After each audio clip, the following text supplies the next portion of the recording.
May hapon guys. Guys, last day na ngayon sa ating bakasyon guys, no? Bukas, kung merong abli sa klase sa 2023. So, ngayon guys, nakabili na tayo ng TV. Mamurahing TV na ito na magamit natin sa unang pasukan sa 2023. At speaker naman na magamit natin sa unang pasukan.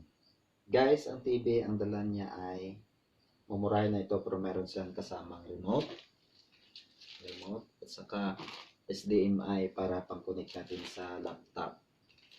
Guys, ang speaker naman na ito ay Bluetooth speaker. Maganda na ang boses niya.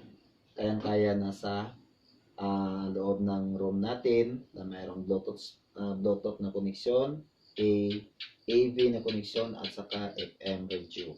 Ang halaga nito guys ay pwede natin mag-Bluetooth na kung tayo magtuturo, connection siya sa ating laptop at ang laptop na i-connect natin is through HDMI sa TV.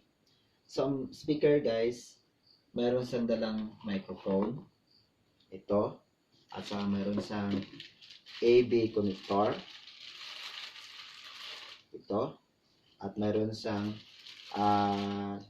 connector na is USB type para mag-charge na to. Kasi ito ay chargeable na speaker. Guys, remember na wala pong budget ang dipin natin para sa ating TV. Kaya sa sarili nating bulsa ito kinuha.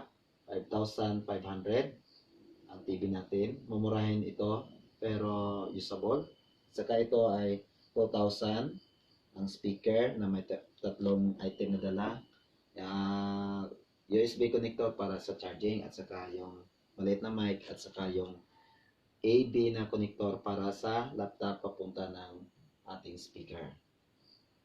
Guys, mahalaga po itong gamit ito para sa pagtuturo guys kasi alam niyo multi-grade teacher tayo. Tayo ay nagtuturo sa grade 1, grade 2 at saka grade 3. Kung walang gadget guys, mahirapan kang kukunin ang atensyon ng mga bata.